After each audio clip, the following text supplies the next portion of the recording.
Okay, so ಯಾರ್ಯಾರು home workout ಕೇಳ್ತಿದ್ರಿ, so ನಿಮಗೆಲ್ಲ ಒಂದು ಅಡ್ವೈಸ್ ಕೊಡ್ತೀನಿ. ಸೊ ಹೋಮ್ ವರ್ಕೌಟಲ್ಲಿ ನೀವು ಒಂದು ತುಂಬ ಒಳ್ಳೆ ಫಿಸಿಕ್ ಬಿಲ್ಡ್ ಮಾಡೋಕ್ಕಾಗೋದಿಲ್ಲ. ಸೊ ಒಂದು ಸ್ಟಾರ್ಟಿಂಗ್ ಪಾಯಿಂಟಿಗೆ ಓಕೆ, ಒಂದು 2 to 3 ಮಂತ್ಸ್ ನೀವು ಹೋಮ್ ವರ್ಕೌಟ್ ಮಾಡಿಬಿಟ್ಟು ಸ್ಟಾರ್ಟ್ ಮಾಡ್ಬೋದು ನಿಮ್ಮ ಫಿಟ್ನೆಸ್ ಜರ್ನಿನ.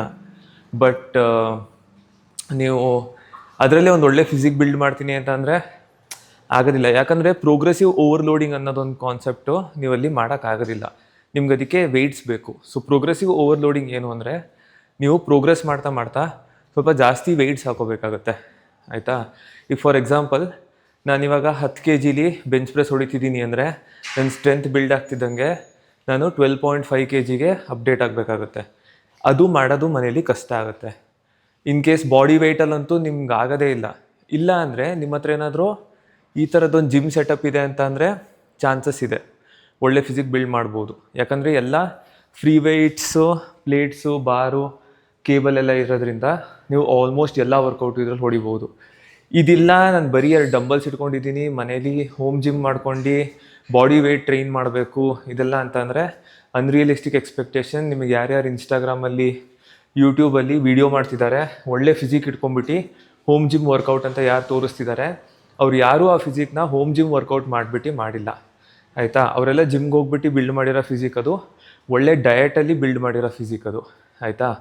ಆ್ಯಂಡ್ ಕೆಲವರು ಎನ್ಹ್ಯಾನ್ಸ್ ಆಗಿ ನಿಮಗೆ ನ್ಯಾಚುರಲ್ ಅಂತ ಹೇಳ್ಬಿಟ್ಟು ಮಿಸ್ಲೀಡ್ ಮಾಡ್ತಾರೆ. ಸೊ ಅದನ್ನೆಲ್ಲ ಸ್ವಲ್ಪ ಕಾಷಿಯಸ್ ಆಗಿರಿ. ಇದು ರಿಯಲಿಸ್ಟಿಕ್ ಎಕ್ಸ್ಪೆಕ್ಟೇಷನ್ ಅಲ್ಲ, ಇದನ್ನೇ ಹೇಳಬೇಕಿತ್ತು.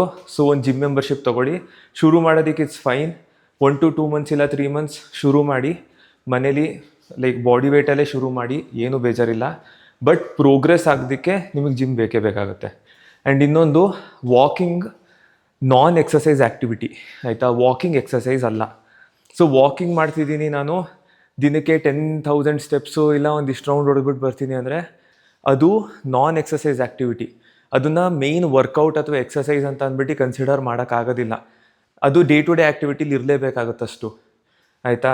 ನಿಮ್ದು ಯಾರಾದರೂ ಪೇರೆಂಟ್ಸು ಅದ್ರ ಮೇಲೆ ರಿಲೈ ಆಗಿದರೆ ಅವ್ರಿಗೆ ಒಂದು ಸತಿ ವಿಡಿಯೋ ತೋರಿಸಿ. ಅದಲ್ಲ ಹಾಗೆ. ಸೊ ಎಲ್ಲರೂ ವೆಯ್ಟ್ಸ್ ಲಿಫ್ಟ್ ಮಾಡಬೇಕು, ಎಸ್ಪೆಷಲಿ ಯಾರು ಏಜಲ್ಲಿ ಸ್ವಲ್ಪ ಜಾಸ್ತಿ ಇರ್ತಾರೆ ಅವರಂತೂ. ಯಾಕಂದರೆ ಮಸಲ್ ಲಾಸ್ ಆಗೋ ಚಾನ್ಸಸ್ ತುಂಬ ಜಾಸ್ತಿ ಇರುತ್ತೆ 50 years ಆದಮೇಲಿಂದ. ಸೊ ಮಸಲ್ ಪ್ರಿಸರ್ವ್ ಮಾಡೋದಕ್ಕೆ ಮಸಲಿಗೆ ನೀವು ಆ್ಯಕ್ಟಿವಿಟಿ ಕೊಡಬೇಕು. ಇಲ್ಲಾಂದರೆ ಬಾಡಿ ಏನು ಮಾಡುತ್ತೆ, ಈ ಮಸಲ್ ನನಗೆ ಉಪಯೋಗಕ್ಕಿಲ್ಲ ಅಂತ ಅಂದ್ಬಿಟ್ಟು ಮಸಲನ್ನು ತಿಂತಾ ಬಂದ್ಬಿಡುತ್ತೆ.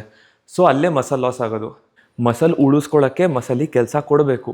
ಕೆಲಸ ಇಲ್ಲ ಅಂತ ಅಂದರೆ ಹೇಗೆ ಆಫೀಸಲ್ಲಿ ಕಂಪ್ನೀಲಿ ಲೇ ಆಫ್ ಮಾಡ್ತಾರೆ, ಅದೇ ಥರ ನಮ್ಮ ಬಾಡಿ ನಮ್ಮ ಮಸಲನ್ನು ಲೇ ಆಫ್ ಮಾಡ್ತಾ ಬರುತ್ತೆ ಅಷ್ಟೇ. ಆ್ಯಂಡ್ ಮಸಲ್ ಸುಮ್ಮನೆ ಬಿಲ್ಡ್ ಆಗುತ್ತಾ ಇಲ್ಲ, ಅದಕ್ಕೆ ಏನಾದರೂ ಟ್ರಿಗರ್ ಕೊಡಬೇಕು ನೀವು. ಆ ಟ್ರಿಗರ್ ಏನು ಅಂತ ಅಂದರೆ ವರ್ಕೌಟು. ಸೊ ಆ ವರ್ಕೌಟ್ ಟ್ರಿಗರ್ ಕೊಟ್ಟರೆ ನಿಮ್ಮ ಮಸಲ್ ಬಿಲ್ಡ್ ಆಗೋದು, ಆಯಿತಾ. ಆ್ಯಂಡ್ ಸುಮ್ಮನೆ ತಿಂದ್ಬಿಟ್ಟು ನಾನು ದಪ್ಪ ಆಗ್ತಿದ್ದೀನಿ ಅಂತಂದರೆ ಅದು ಬರೀ ಫ್ಯಾಟು, ಅದು ಯಾವುದಕ್ಕೂ ಪ್ರಯೋಜನ ಇಲ್ಲ. ನಿಮ್ಮ ಹೆಲ್ತ್ ಇನ್ನೂ ರಿಸ್ಕಿಗೆ ಬರ್ತಾ ಇದೆ, ಆಯಿತಾ. ತುಂಬ ಜಾಸ್ತಿ ಫ್ಯಾಟ್ ಇದ್ದು ಅದೆಲ್ಲ ಹೆಲ್ದಿ ಅಲ್ಲ, ಆಯಿತಾ. ಸೊ ನೀವು ಸ್ಕಿನ್ನಿ ಆಗಿದ್ದರೆ ನಿಮ್ಮ ಬಾಡಿ ಸ್ಟ್ರಕ್ಚರ್ ಇರೋದೇ ಹಾಗೆ, ಸ್ವಲ್ಪ ಮಸಲ್ ಬಿಲ್ಡ್ ಮಾಡಬೇಕು ನೀವು ಅಷ್ಟೇ, ಆಯಿತಾ. ಸ್ವಲ್ಪ ಡಿಫಿಕಲ್ಟ್ ಆಗ್ಬೋದು, ಹಾರ್ಡ್ ಗೈನರ್ಸಿಗೆ ಸ್ವಲ್ಪ ಡಿಫಿಕಲ್ಟ್ ಆಗ್ಬೋದು. ನಾನು ಸ್ವಲ್ಪ ಹಾರ್ಡ್ ಗೈನರೇನೆ, ಜಾಸ್ತಿ ತಿನ್ನಬೇಕಾಗುತ್ತೆ, ಜಾಸ್ತಿ ವರ್ಕೌಟ್ ಮಾಡೋಕ್ಕೆ ತುಂಬ ಟೈಮ್ ಬೇಕು ನಮಗೆ. ಬಟ್ ಇಟ್ಸ್ ಫೈನ್, ಆಯಿತಾ. ಫ್ಯಾಟ್ ಲಾಸ್ ಹಂಗೆ ನೋಡೋಕೆ ಹೋದರೆ ಸ್ವಲ್ಪ ಈಸಿ ಇದೆ. ಫ್ಯಾಟ್ ಲಾಸ್ ನಮಗೆ ಬೇಸಿಕಲಿ ಒಂದು ಇದು ಕೊಡ್ತೀನಿ ನಿಮ್ಮ ಕ್ಯಾಲ್ಕುಲೇಷನು. ನಾನು 1 ವರ್ಷ ಮಸಲ್ ಬಿಲ್ಡ್ ಮಾಡ್ತೀನಿ, ಬಲ್ಕ್ ಮಾಡ್ತೀನಿ, ಆಯಿತಾ. ಸೊ 1 ವರ್ಷ ತಗೊಳುತ್ತೆ ನನಗೆ. ಆಲ್ಮೋಸ್ಟ್ ಏನಿಲ್ಲ ಅಂದರೂ ಒಂದು 10 kg ಜಾಸ್ತಿ ಮಾಡ್ತೀನಿ, 10ರಿಂದ 12 kg. ಆಮೇಲೆ ಕಟ್ ಮಾಡ್ತೀನಿ, ಆಯಿತಾ. ಒಂದು 4 ಮಂತ್ಸಲ್ಲಿ ನಂದು ಎಲ್ಲ ಎಕ್ಸೆಸಿವ್ ಫ್ಯಾಟ್ ಏನಿದೆ ಅಷ್ಟನ್ನು ಕಟ್ ಮಾಡಾಕ್ತೀನಿ. ಸೊ ಆ 4 ಮಂತ್ಸಲ್ಲಿ ಆಲ್ಮೋಸ್ಟ್ ಏನಿಲ್ಲ ಅಂತಂದ್ರು ಅದರಲ್ಲಿ ಒಂದು 7 kg ಫ್ಯಾಟನ್ನು ತೆಗಿತೀನಿ ನಾನು. ಸೊ ನೀವು ಯೋಚಿಸಿ, 1 year ತೊಗೊಂಡಿದ್ದೀನಿ ಬಿಲ್ಡ್ ಮಾಡೋದಕ್ಕೆ, ಬಟ್ ಫ್ಯಾಟ್ ಲಾಸ್ 4 ಮಂತ್ಸಲ್ಲಿ ಆಗೋಗುತ್ತೆ. ಸೊ ಫ್ಯಾಟ್ ಲಾಸ್ ಈಸಿ ಇದೆ, ಮಸಲ್ ಬಿಲ್ಡಿಂಗ್ ಕಷ್ಟ ಇದೆ. ಯಾರಾದರೂ ಫ್ಯಾಟ್ ಲಾಸ್ ಕಷ್ಟ ಅಂತಿದ್ರೆ ಅವ್ರಿಗೆ ಈ ವಿಡಿಯೋ ತೋರಿಸಿ ಅಷ್ಟೇ, ಇನ್ನೇನಿಲ್ಲ. ಇದೇ ಥರ ಚಿಕ್ಕ ಪುಟ್ಟ ಇನ್ಫಾರ್ಮೇಷನ್ಸ್ ಆಗ್ತಾ ಇರ್ತೀನಿ, ನೋಡ್ತಾ ಇರಿ. ನಾಲೆಡ್ಜ್ ಗೇನ್ ಮಾಡ್ಕೊಳ್ಳಿ, ಸ್ವಲ್ಪ ಒಳ್ಳೆ ಫಿಸಿಕ್ ಬಿಲ್ಡ್ ಮಾಡ್ಕೊಳ್ಳಿ. ನನ್ನ ಫಾಲೋವರ್ಸ್ ಎಲ್ಲರೂ ಸಖತ್ ಫಿಟ್ಟಾಗಿರೋದು ನನಗೆ ತುಂಬ ಇಷ್ಟ. ಆ್ಯಂಡ್ ಯಾರಾದರೂ ಕೇಳಿದಾಗ ವಿಶಾಲನ್ನು ಫಾಲೋ ಮಾಡ್ಕೊಂಡು ನಾನು ಇಷ್ಟು ಫಿಟ್ ಆದೆ ಅಂತಂದರೆ ಇನ್ನೂ ಕ್ರೇಜಿ ಆಗಿರುತ್ತೆ. ಮಾಡ್ಕೊಳ್ಳಿ. ಸಿಗೋಣ ನಾಳೆ. ಬಾಯ್.